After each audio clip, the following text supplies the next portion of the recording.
माननीय सदस्य सैयद नासिर हुसैन जब इस बारी राज्यसभा में चुने गए, जब ये इनके जीत की घोषणा हुई, मैं उस समय कर्नाटक के बेंगलोर में था।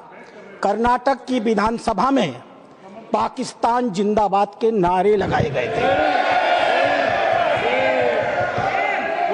भारतीय जनता पार्टी के कार्यकर्ताओं ने विरोध किया, उनको पकड़ करके जेल में भेज दिया गया। भारतीय जनता पार्टी के कार्यकर्ता जो इस पाकिस्तान जिंदाबाद के नारे का विरोध कर रहे थे, उन्हें जेल में भेज दिया गया और इन्हें पचित किया गया। ये लोग बैठाइए, इन्हें बैठाइए, ये बोल नहीं सकते। बैठ जाओ, बैठो, आपस में बात नहीं, प्लीज प्लीज आप बैठो, बैठो प्लीज, आपस में बात नहीं, आपस में बात महोदय, आप चेयर को संबोधित करें, हम नहीं चेयर को संबोधित करें। सभापति महोदय, प्लीज आप चेयर को संबोधित करें। सभापति महोदय, आज देश के लिए गौरव का दिन है।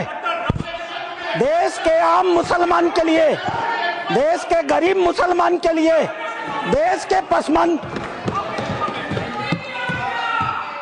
बीच में टोका टोकी नहीं होगी, तो दोनों के लिए होना चाहिए। फिर तो please please please Nasir ji, please please, झूठ बकवास सब उपसभापति महोदय नहीं जा रहा, आप रिकॉर्ड पे नहीं जा रहा, बैठ जाइए। उपसभापति महोदय, आज का दिन गरीब मुसलमानों के लिए, पसमानदा मुसलमानों के लिए, तलाकशुदा महिला बहनों के लिए, विधवा महिला बहनों के लिए, अनाथ बच्चों के लिए आज ऐतिहासिक दिन है।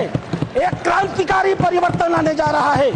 पूरी की पूरी इस गरीब समाज, मुस्लिम समाज की आर्थिक और सामाजिक व्यवस्था में यह वक्फ अधिनियम क्रांतिकारी परिवर्तन लाने जा रहा है। मैं आभारी हूं माननीय मोदी जी का, जिन्होंने इस महान विधेयक को इस सदन में लाने का काम किया। अध्यक्ष सभापति महोदय, हम हिंदू हैं, हम लगातार अपने समाज में परिवर्तन की बात करते हैं। हमने लगातार अपनी समाज की बुराइयों के विरुद्ध संघर्ष किया है। इतिहास बड़ा गवाह है, हमारे यहाँ सती प्रथा होती थी, हमने सती प्रथा निषेध अधिनियम लाया। हमारे यहाँ बाल विवाह होता था, हमने बाल विवाह निषेध अधिनियम लाए। हमारे यहाँ विधवा विवाह नहीं होते थे, हमने विधवा विवाह अधिनियम लाया। आश्चर्य की बात होती है जब इस समाज की चर्चा होती है, आश्चर्य की बात होती है इन 75 सालों के अंदर एक बार भी मुस्लिम समाज के संशोधन को लेकर, सुधार को लेकर के, एक गरीब मुसलमान की जीवन की बेहतरी को लेकर के एक बार भी किसी प्रकार के सुधार आंदोलन को इस सदन में लाने का काम नहीं किया। आज यह पहली बार है और हमें गर्व है अपने प्रधानमंत्री पर, नरेंद्र मोदी पर, जिन्होंने इस मुस्लिम समाज के सुधार के ऐतिहासिक विधेयक को लाने का काम किया है। 2014 में माननीय प्रधानमंत्री बने थे, उनके दृष्टि में कभी हिंदू और मुसलमान नहीं होता था, उनका सिर्फ एक नजरिया होता था, गरीब और अमीर। आप गौर कीजिएगा, यह सदन गौर करेगा। हम जनधन योजना लेकर के आए, 42% लाभार्थी मुस्लिम थे। हम प्रधानमंत्री आवास योजना लेकर के आए, 31% लाभार्थी मुस्लिम थे। हम उज्ज्वला योजना लेकर के आए, 37% लाभार्थी मुस्लिम थे। हम मुद्रा योजना लेकर के आए, 36% लाभार्थी मुस्लिम थे। हम स्किल इंडिया लेकर के आए, 22.7% लाभार्थी मुस्लिम थे। हमने प्रधानमंत्री एम्प्लॉयमेंट गारंटी प्रोग्राम चलाया, अध्यक्ष महोदय 70% अधिक मुसलमानों ने उस योजना का इस देश में लाभ लिया। मेरे पार्टी की बैठक है, मुझे बताना नहीं चाहिए, लेकिन मैं कहूंगा, माननीय प्रधानमंत्री इसी बाल योगी सभागार में हम सारे सांसदों की बैठक ले रहे थे। उन्होंने क्या कहा हमसे? उन्होंने कहा, लोग कहते हैं कि मुसलमान भाजपा को वोट नहीं देते। आपको याद होगा मित्रों, उन्होंने कहा नहीं, ये गलत है, देते हैं। और अगर मान लिया जाए कि नहीं देते हैं तो इसका मतलब क्या है? क्या वो देश के नागरिक नहीं है? क्या उनके काम नहीं होने चाहिए? क्या उनका विकास का काम नहीं होना चाहिए? हम सारे सांसदों को उन्होंने मीटिंग में कहा, अपने काम को करते समय कभी हिंदू और मुसलमान न करना, विकास की धारा सारे समाज पर समान रूप से पहुंचाने की बात कही। उन्होंने दूसरी बात कही, मैं पूरे देश को 2047 में विकसित भारत का सपना दिखाता हूं। क्या 20% मुसलमान अगर देश का पिछड़ा रह जाएगा तो क्या भारत का विकास का सपना पूरा होगा? नहीं। हमें भारत के विकास का मतलब है 20% मुसलमान के विकास की भी योजना बनानी है। यह कल्पना माननीय प्रधानमंत्री ले सकते हैं। आजादी के 75 सालों के अंदर इस कल्पना को लेकर इस देश में कोई नहीं आया था।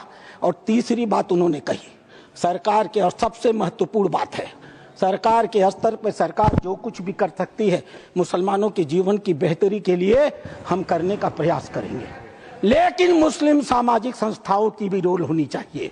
ये मुस्लिम पर्सनल लॉ बोर्ड की भी भूमिका होनी चाहिए, या जमायत उलेमा की भी भूमिका होनी चाहिए, या वक्फ कमेटियों की संपत्तियां जो पड़ी हुई हैं उनकी भी मुसलमानों की जिंदगी को बेहतर करने में भूमिका होनी चाहिए। यह बात आज की नहीं थी, ये लोकसभा चुनाव के 6 महीने पहले की बात है अध्यक्ष महोदय। उस समय वो कल्पना लेकर चल रहे थे कि अगर हमने मुस्लिम वक्फ की संपत्तियों का बेहतर उपयोग कर लिया, पारदर्शी उपयोग कर लिया, उनकी आय को बढ़ा दिया, उनके ऊपर जो कब्जा करके लोग बैठे हुए हैं उन कब्जेदारों को हटा दिया, तो स्वाभाविक रूप से जो अकूत संपत्ति पूरे भारत में मुसलमानों के पास आएगी, हम उसका इस्तेमाल गरीब मुसलमानों की शिक्षा के लिए, जीवन की बेहतरी के लिए, उनके मुसलमान महिलाएं दर बदर भीख न मांगे, अपनी इज्जत का समझौता न कर सकें, कोई बूढ़ी मुस्लिम रात को खाली पेट सोने के लिए मजबूर न हो, हम उसके लिए व्यवस्था करके लाएंगे। और वस्तुतः अध्यक्ष महोदय, वक्फ अधिनियम की जो ही माननीय गृह मंत्री ने घोषणा किया, पूरे देश में तूफान आ गया। आश्चर्य होता है, वक्फ की घोषणा भी नहीं हुई, कानून सामने भी नहीं आए, विरोध शुरू हो गया। तुम्हारी मस्जिदें कब्जा कर ली जाएंगी, तुम्हारे दरगाह कब्जा कर लिए जाएंगे, तुम्हारे कब्रिस्तान कब्जा कर लिए जाएंगे, तुम्हारे मदरसे कब्जा कर लिए जाएंगे। मैं एक पत्रक लेकर के अध्यक्ष महोदय आया हूं। केरल और कर्नाटक की एक आतंकवादी संस्था है PFI, माननीय गृह मंत्री को आभार प्रकट करता हूं, उन्होंने बैन किया है। PFI की एक दूसरी संस्था है SDPI। आज SDPI, मेरे पास पर्चे हैं, मैं गृह मंत्री को सौंपूंगा और आपको भी दूंगा। आज SDPI पूरे देश में, मेरे पास राजस्थान के पर्चे आए हैं जहां SDPI सबसे कमजोर है, पूरे देश में पर्चे बांटे जा रहे हैं और बताया जा रहा है कि ये वक्फ कानून अगर आ गया तो मस्जिदों पर भाजपा सरकार कब्जा कर लेगी। आखिर क्यों? लेकिन ये लोग भूल गए, नरेंद्र मोदी किसी और मिट्टी के बने हुए हैं। आपके विरोध से वो डरने वाले नहीं थे। आप चाहे जितना भी विरोध करते, वो मजबूती के साथ एक आम गरीब मुसलमान, एक दलित, एक पिछड़ी महिला, एक अनाथ महिला, एक तलाकशुदा महिला, अनाथ बच्चों के साथ खड़े होने वाले थे, और इसीलिए वो मजबूती से विधेयक लेकर के आए। अध्यक्ष महोदय, ये चर्चा कर रहे थे वक्फ बाई यूजर की। क्या होता है वक्फ बाई यूजर? हजरत मोहम्मद साहब ने क्या कहा था? आपके पास अपनी कोई संपत्ति हो तो दूसरों को भले के लिए दान करो। हदीसों ने क्या लिखा था? यदि किसी व्यक्ति के पास अपनी संपत्ति है, उस संपत्ति का एक हिस्सा वो दान कर सकता है, उसके लिए मुतवल्ली बना सकता है, उसके आय के साधन कैसे होंगे लिख सकता है, आय से होने वाली आय किस वर्ग के उपयोग में आएगी उसके भी निर्देश दे सकता है। What is this Waqf by user? किसने आपको संपत्ति दी? किसने आपको संपत्ति दान की? किसके मन में मनसा थी कि अल्लाह को दे दिया जाए? एक भी आदमी ने वक्फ बाई यूजर की संपत्ति वक्फ के अधिनियम के तहत नहीं दी। जैसे फिल्मों में गुंडे हुआ करते थे, जिस औरत पर हाथ रख दी वो औरत उनकी हो गई, इसी प्रकार से इन वक्फ बोर्डों ने भू माफियाओं की तरह काम किया। जिस जमीन पर हाथ रख दिया इन्होंने, वो जमीन उनकी हो गई। आज इस मानसिकता से ये काम करते हैं। जमीनों पर मैं कानून लेकर के आया हूं। अध्यक्ष महोदय, इसी सदन में माननीय सदस्य झूठ बोल रहे थे, असत्य बोल रहे थे। 1995 का यह एक्ट है, धारा 40, द बोर्ड में इटसेल्फ कलेक्ट इंफॉर्मेशन। बोर्ड स्वतः इस बात की सूचना इकट्ठी कर सकता है यदि उसे इसका कोई कारण महसूस होता है कि यह वक्फ की प्रॉपर्टी है। आगे क्या करेगा? And it any question arises whether a particular property is a waqf property और not, whether a waqf is a Sunni or Sikh board. After making such inquiry as is deemed fit, decides the question. संपत्ति पर हाथ रख दो, किसी भी संपत्ति को वक्फ बोर्ड की संपत्ति कह दो और वक्फ बोर्ड खुद ही तय कर लेगा कि वो संपत्ति वक्फ की है कि नहीं है, और जिस बेचारे की संपत्ति ले ली जाएगी उसको पता ही नहीं चलेगा। और अगला वाक्य क्या है? The decision of the board on the question under section 1 shall unless revoked by tribunal shall be final. Tribunal ने अगर उस निर्णय को बदला नहीं तो वह डिसीजन फाइनल होगा।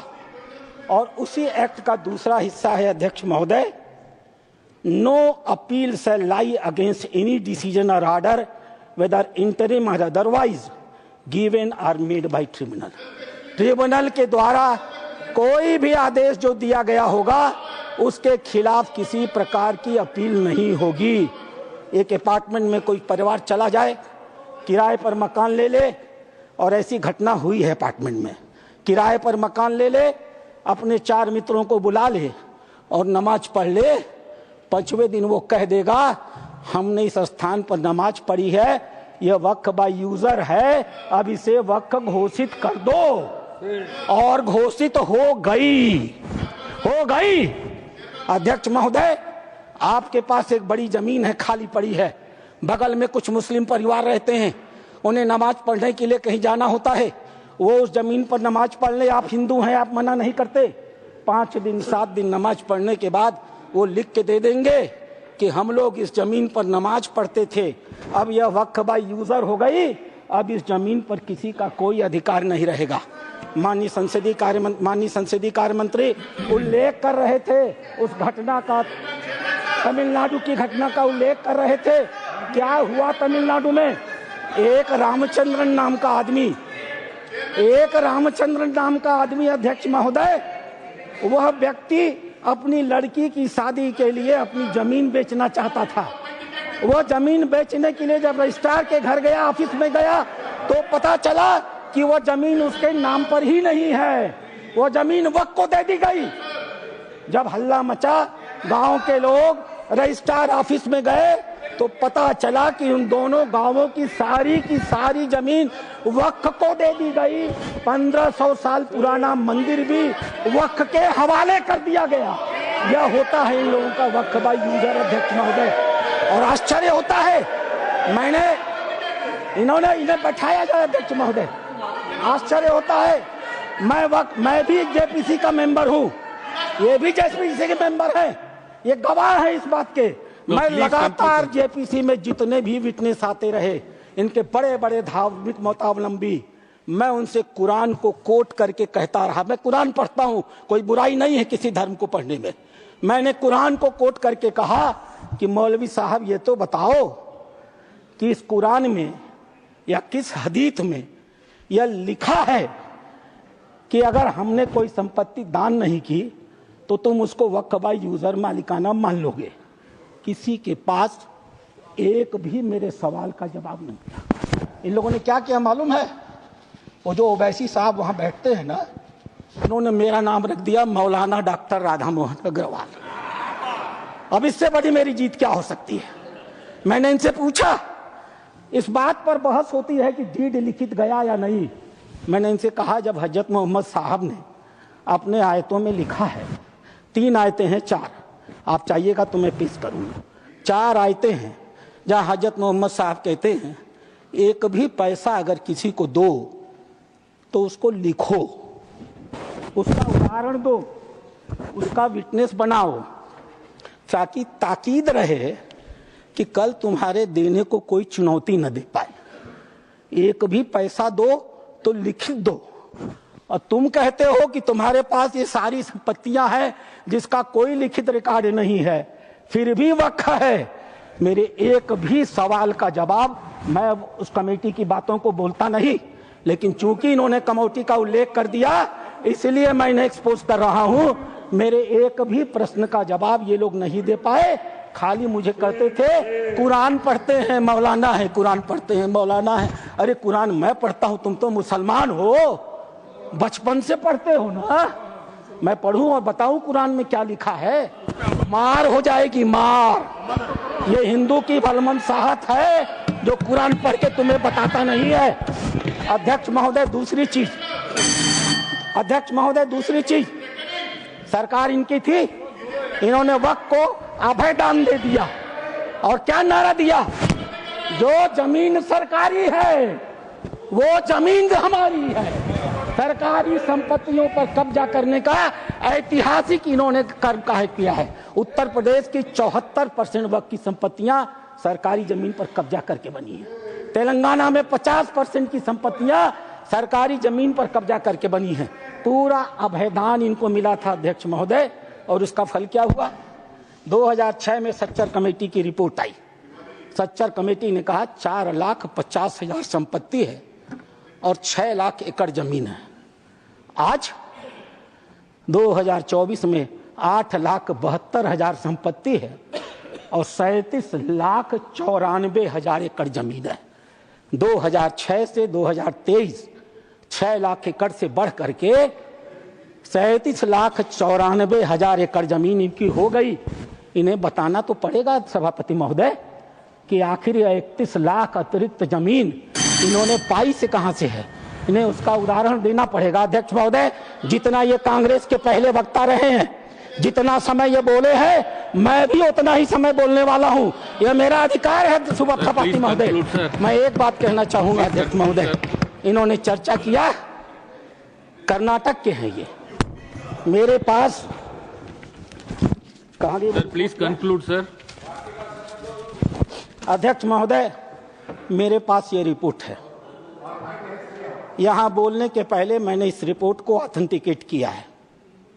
माननीय उपराष्ट्रपति महोदय के पास इसको लिख करके भेजा है। ये सांसद महोदय कर्नाटक के हैं, पाकिस्तान जिंदा वाले। एक शब्द भी इन्होंने इस रिपोर्ट के बारे में नहीं बोला। यह रिपोर्ट जेपीसी में प्रस्तुत हुई है, और जेपीसी में प्रस्तुत हुई है तो यह ऑफिशियल डॉक्यूमेंट है।